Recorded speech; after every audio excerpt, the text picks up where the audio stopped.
Police है ना, ये पुलिस भी आपके बीच का ही हिस्सा है। सर्वसाधारण जनता से भी अपील करना चाहूँगा कि आप अपने बच्चों के मन में बचपन से ही एक डर का माहौल बनाते हैं। कोई पुलिस वाला सामने खड़ा हो, आप बच्चे को दिखाते हैं कि देखो पुलिस वाले हैं, ये काम नहीं करोगे तुम्हें जेल में डाल देंगे। तो ऐसी बातों को से उनको बरगलाना बंद करें।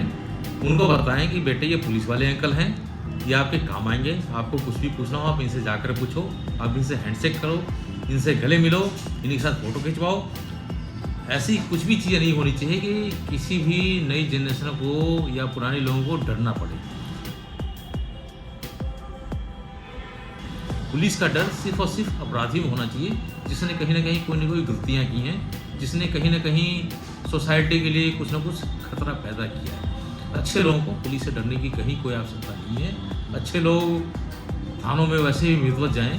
पुलिस का काम सिर्फ अपराध को सॉल्व करना ही नहीं है। आज की डेट में पुलिस का काम सीनियर सिटीजन को प्रॉपर मान देना, उनकी ज़रूरतों का ख्याल रखना, जो रोड पे बेघर लोग घूम रहे हैं उनको भी सही रास्ते दिखाने, चीज़ें मुहैया करानी। आजकल पुलिस हर एक्टिविटी में इन्वॉल्व है। नमस्कार, आज मेरे साथ मौजूद हैं दिल्ली में स्थित रानी बाग पुलिस स्टेशन के एसएचओ प्रभांशु कुमार जी। सर, आपका बहुत बहुत स्वागत है। और आज बातचीत करने से पहले मैं बता दूं कि प्रभांशु जी जो हैं बिहार से हैं और बिहार के पटना के रहने वाले हैं।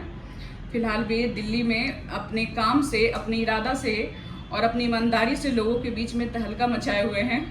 तो आज हम इनके बारे में दर्शक को बताएंगे और दर्शक भी जानकर बड़े खुशी महसूस करेंगे कि आखिर एक जमीन से जुड़ा हुआ व्यक्ति जब काम करने के लिए आगे बढ़ता है तो किस तरीके से अपने काम से लोगों के दिलों में जगह बनाता है।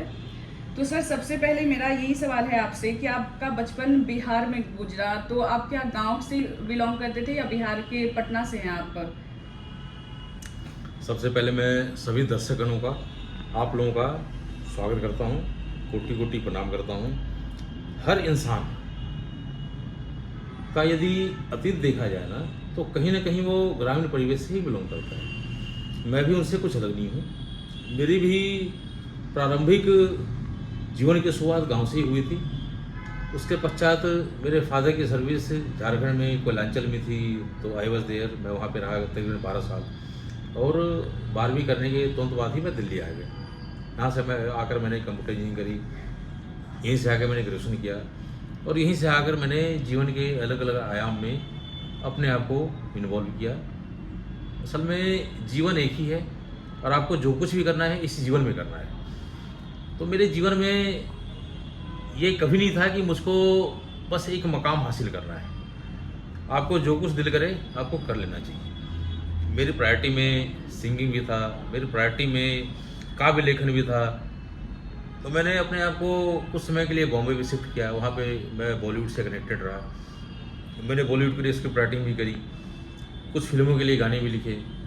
लेकिन एक बिहार की मानसिकता है ना कि जब तक आपको सरकारी नौकरी नहीं मिल जाए लोग अच्छी नज़र से आपको नहीं देखते। तो कहीं ना कहीं एक बेरोजगारी का कलंक सा भी सर माथे पे था। बिल्कुल। तो मैंने जीवन में कुल 6 एग्ज़ाम दिए। 6 में मेरा 5वें सिलेक्शन है। एक बस एग्ज़ाम वो ऐसा था चेन्नई रेलवे बोर्ड का, और उसमें भी मेरा सिलेक्शन एएसएम का था, वो हो नहीं पाया था। लेकिन अगले वो पेपर में मेरे फुल फ्लेज मुझको मार्क्स मिले, मैं सेलेक्ट हुआ। इससे पहले मैं बैंक पीओ में था, इलाहाबाद बैंक पीओ में। उससे पहले मैं आईबीपीएस बैंक पीओ में था। उससे पहले सिलेक्शन मेरा नेवी में आर्टिफिशियल अप्रेंटिस में था। तो बस जीवन में अब तक की जो सीढ़ियाँ हैं, इतने पायदान तक मैं आपको। जैसा कि आपने बताया कि आप गाने में इंटरेस्टेड थे, गाने भी 2-4 लिखे, तो क्या वो गाना वो चला फिल्मों के लिए? जो गाना आपने लिखा था वो किसी में मतलब किसी फिल्म में आजमाया गया? जी हाँ। एक फिल्म आई थी सोचा ना था। अच्छा। उस फिल्म के सारे गाने मैंने लिखे और अच्छा। इत्तेफाकन उस फिल्म में एक्टर भी मैं ही हूँ। अच्छा। और मैंने राम भजन भी लिखे थे, श्री राम की नगरी में अच्छा। भारत की झलक देखो। आप उसे तो यूट्यूब पे सोचा ना देख था सकते हैं। कुछ ऐसा, कोई एक आध लाइन गुनगुनाएंगे आप दर्शकों के लिए? ये गाने तो मैंने बहुत सारे लिखे हैं। सोचा ना था जो मूवी है उसका थीम ही है कि सोचा ना था। कई बार चीज़ें वैसे ही मिल जाती हैं ना आपको, जिसके लिए आप जो है मेंटली तौर पर तैयार नहीं होते। आपको पता नहीं होता कि ये चीज़ें आपको मिल सकती हैं। हाँ जी, हाँ जी। सपोज आपको किसी से उम्मीद है कि चलो मेरे जाते ही ये काम हो जाएगा, वो काम नहीं हो पाया तो सोचा ना था। तो बेसिकली वो जो मूवी है ना, सोचा ना था, वो मूवी बेस्ड है एक लड़की जो ग्रामीण परिवेश से आती है और वो बॉलीवुड में कुछ अच्छा मकाम हासिल करना चाहती है, वो हासिल कर भी लेती है। उस हासिल करने के दरमियान उसका किसी और से क्रश हो जाता है। जो फिल्म के डायरेक्टर हैं वो को यह आभास होता है कि भाई मैंने इसको इस मकाम तक पहुंचाया है, ठीक है, तो इसका मेरे से कुछ ना कुछ जो है क्रश वाली चीज़ें होनी चाहिए। लेकिन जब एक सफलता के मकाम पे पहुंचती है तो वो सी इग्नोर हिम और वो she shifted to some other artist. फिर उसी के उसमें उसी बातों को दिल पे लेकर के वो किसी दूसरी लड़की को लेकर आते हैं, उसको भी उसी मकाम पे पहुंचाते हुए। लेकिन बाद में क्या होता है कि वो लड़की भी छोड़ के चली जाती है। तो ये मूवी का टाइटल था और इसी परिप्रेक्ष्य में ये चीज़ें बनाई गई थी, ठीक है। गाने बहुत ही हैं, अलग अलग गाने हैं सारे। आप इस क्षेत्र में कैसे आए? जैसे आपने बताया बैंक के पीओ थे इससे पहले, लेकिन अचानक से आप इस क्षेत्र में आए और यहाँ पे जहाँ पे आप रानी बाग में हैं, यहाँ पे काफ़ी आपका चर्चा है, काफ़ी आपके नाम है और लोगों के दिलों में आपने काफ़ी जगह बना रखा है। हर किसी के जीवन की अपनी प्रायोरिटी है। किसी के जीवन की प्रायोरिटी में टू मेक मनी है, मेरी प्रायोरिटी में टू मेक कनेक्शंस है। मैंने कोशिश की कि ज़मीन के निचले पायदान का भी शख्स हो या कोई कितने भी अमीर घराने के लोग हों, ताल्लुकात हर किसी से हो।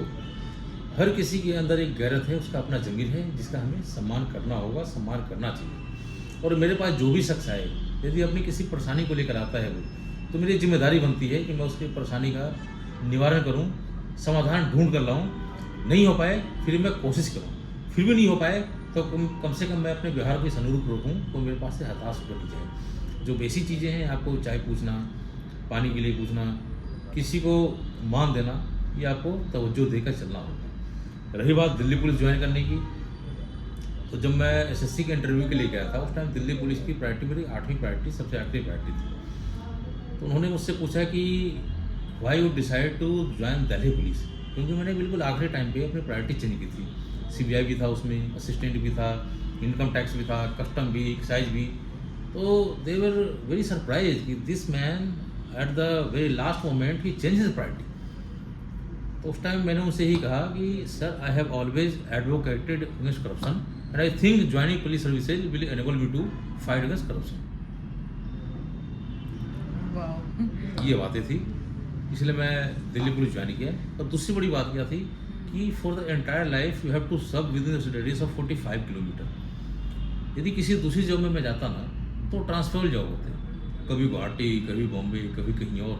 तो इसमें होता क्या ना कि हमें तो ज़िंदगी जीने का मौका मिल जाता है, लेकिन हमारे बच्चों को ना ढंग से एजुकेशन मिल पाता है, न उनके पास वैसा कोई फ्रेंड्स की टोली मिल पाती है, वैसी कोई यादें रह पाती है कि जीवन में किसी को ढूंढ सके। यदि कोई बच्चा 2 साल कहीं पढ़े, 4 साल कहीं पढ़े, तो उसे जीवन में ढूंढने के लिए कुछ होता ही नहीं। तो हम अपने पास को ढूंढते हैं, स्कूल टाइम में हमारे साथ किसने पढ़ाई की, कॉलेज टाइम में कौन सा था, तो हमने एक लंबा समय जिया हुआ है। अभी तक के जीवन की आपकी सबसे बड़ी उपलब्धि क्या रही? मेरे जीवन की सबसे बड़ी उपलब्धि ये है कि मैंने आज तक किसी की बद्दुआ नहीं पाई। जो मुझको काम करना है वो मैं करता हूँ, लेकिन मेरी कोशिश ये रही है कि मेरे आचरण से, मेरे व्यवहार से कोई दुखी नहीं। मैंने आपको पहले भी कहा कि मेरे पैसे की प्रायोरिटी कभी न थी, न है, न कभी होगा। जो पैसा मुझको मिलना है मेरे व्यवहार के दम पे मिलना है, जो पैसा मुझको मिलना है मेरे मेहनत के दम पे मिलना है। लोग ऐसे भी हैं कि मेरे नाम पे लाखों रुपए की पार्टी कर जाते हैं, क्योंकि ये व्यवहार मैंने कमाया हुआ है। तो आपका व्यवहार बहुत ही काउंटेबल है। रिसेंटली हमारे यहाँ एक रॉबरी का इंसिडेंट हुआ था, जिसमें 2 लड़के पिस्टल लहरा करके रॉबरी करके चले गए थे। उस मैटर में मोगनपुर में हमने इन्फॉर्मेशन पे काम किया था। मेरी अकेले की मुठभेड़ एक छोटे से कमरे के अंदर 3 क्रिमिनल से हुई थी, जिसमें तीनों के हाथ में पिस्टल थी और मेरे पे 5 राउंड फायरिंग हुई थी। 1 राउंड मेरे पैरों को टच करके निकल गया था और 4 राउंड से बड़ी मुश्किल से पता नहीं कैसे बचा मैं। उस दिन मुझको आभास हुआ कि जीवन मौत के बीच फासला कितना है। मुझको कई बार यकीन नहीं हो पाता था कि पता नहीं मैं जिंदा हूँ भी या नहीं।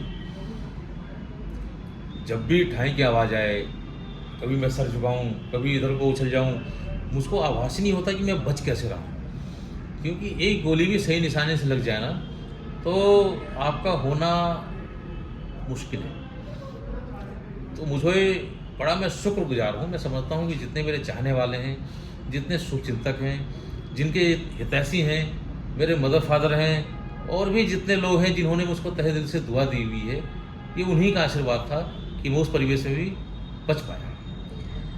आपको इतना जो आपके अंदर मतलब लोगों के लिए व्यवहार है या फिर लोगों के लिए जो प्यार है, समाज के लिए जो आप सरोकार सोचते हैं, वो कहाँ से है? आपके टीचर से, आपके माता पिता से ये चीज़ें? क्योंकि हमें कहीं ना कहीं बचपन से हमें कहीं ना कहीं किसी से हमें वो सीख मिलती है समाज के लिए। तो सीख आपको सारे जहान से मिलेगी। हाँ जी। लेकिन आपको अपने आप को ढूंढना होगा। आपको एक बार मंथन करना होगा कि आप यदि इस धरती पे हो तो किस उद्देश्य से हो। What are the contribution we are making to this country, to this nation and to this society. हम सोसाइटी को क्या देकर जा रहे हैं? क्या लाखों की भीड़ में मैं जाऊं, उनके बीच बैठ करके खूबसूरत तरीके से लौट आऊं, या उनको एहसास कराऊं कि मैं भी हूं? तो कहीं ना कहीं आपको अपने आप से सवाल करना पड़ेगा। आपको अपने आप में जवाब ढूंढना पड़ेगा कि आपके जीवन जीने का उद्देश्य क्या है। यदि आपने जीवन जीने का सार्थक उद्देश्य ढूंढ लिया तो आप हमेशा अच्छा ही काम करेंगे। कई लोग गौ सेवा में अपने जीवन को निकाल देते हैं, कई लोग फौज में जाकर अपने जीवन को निकाल देते हैं। तो हर किसी का पेशा कुछ भी हो, आपको अपने जीवन जीने का आधार ढूंढना होगा। आपके हर दिन काम का जो उत्साह है, हर दिन जब हम उठते हैं तो काम का एक उत्साह होता है, तो वो कहाँ से आता है आपको? जब जागो नया सवेरा। हमने कई बार जो टास्किंग होती है ना, तो जहन में रख के चलना पड़ता है। यदि मेरे इलाके में 4 वारदातें हो गई तो कहीं ना कहीं मैं जो है उठता रहूँगा, मैं बेचैन होता रहूँगा कि 4 वारदातें हुई हैं, किसने किया, कितने कैमरे चेक करने होंगे, कौन से लोग थे ये। यदि किसी के सोने की चैन चली गई तो उसकी जो परेशानी है, लाख रुपए की, 2 लाख रुपए की चैन चली गई, तो कहीं ना कहीं हमें ये एहसास रखना पड़ता है कि इसको किसी भी हाल में ढूंढने की कोशिश करनी है। बस वही जज्बा है कि मैं रोज़ पैदा करता हूँ। तो हर आप दिन मैं हाँ। चेक करता हूँ अपने आप को कि मैंने कितना परफॉर्म किया है। आप अपने जीवन के स्ट्रगल को कैसे देखते हैं? क्योंकि जब भी हम कुछ आगे बढ़ जाते हैं या कुछ काम करते हैं तो हर कोई एक स्ट्रगल कहता है कि हमारे जीवन में जो संघर्ष, ये संघर्ष रहा। तो आप अपने संघर्ष को कैसे देखते हैं? मेरे संघर्ष कहीं कुछ भी नहीं है। जो संघर्ष मैंने जीवन में किया है, ये संघर्ष आप लोगों ने जीवन में किया है, और ये संघर्ष हर वो शख्स कर रहा है जो इस धरती पे जन्म लेकर आया है। जीवन से मरण तक आपको संघर्ष करना है। कुछ भी चीज़ें यूँ ही हासिल नहीं होती। आपको 2 रोटी खाने के लिए मेहनत करना होता है। आपको एक अच्छा घर चाहिए तो उसके लिए आपको मेहनत करनी होगी। आपको अपने मदर फादर का केयर करना है, सोसाइटी को लेकर चलना है, तो कहीं ना कहीं आपको हर लेवल पे स्ट्रगल करना होगा। तो मेरा स्ट्रगल कोई अछूता नहीं है। पेशा कुछ भी हो, हर किसी को स्ट्रगल करना है। तो मैं इस स्ट्रगल के लिहाज से अपने आप को शून्य मानकर चलता हूँ। जो चीज़ मुझे करनी है वो मैं करूँगा। मैं हूँ तो लोगों के लिए हूँ। मेरा अपना कोई उद्देश्य नहीं है, मेरा अपना कोई निस्वार्थ नहीं है।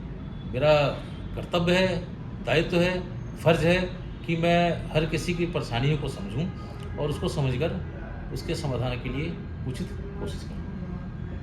Thank you. जैसा कि सर ने बोला कि ज़िंदगी दौड़ है, आपका ही कोट था सर, मैंने देखा कि ज़िंदगी दौड़ है, कभी हम आगे तो कभी तुम आगे।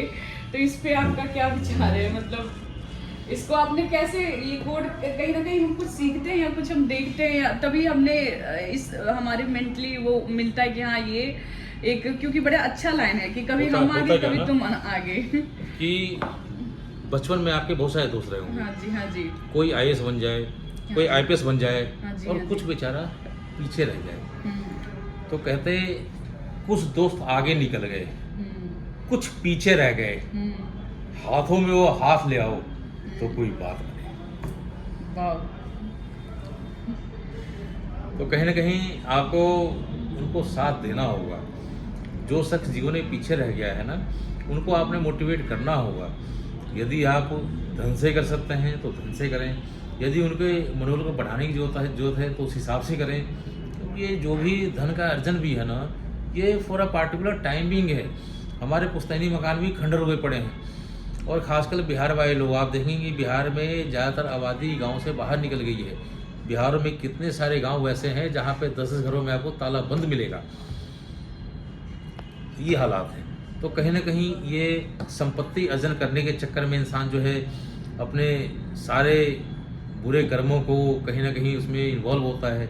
एक ही प्रायोरिटी होती है कि पैसा चाहिए, कैसा चाहिए, इससे कोई कंसर्न नहीं। तो कहीं ना कहीं हमने इस चीज़ को देखना पड़ेगा कि आपकी आवश्यकता क्या है और आपकी आवश्यकता को इज्जत के साथ फुलफिल करने के लिए कितनी की रिक्वायरमेंट है। आप बच्चों को जो से ज़्यादा बना कर देंगे तब भी आप दुखी हों। तो बस इतना हो कि हम किसी को यदि कोई संघर्ष वाली बात है तो हम उसमें उसको हेल्प कर पाएँ सिद्धांतों के लिहाज से और उनके मनोबल बढ़ाने के लिहाज से। धन्यवाद सर।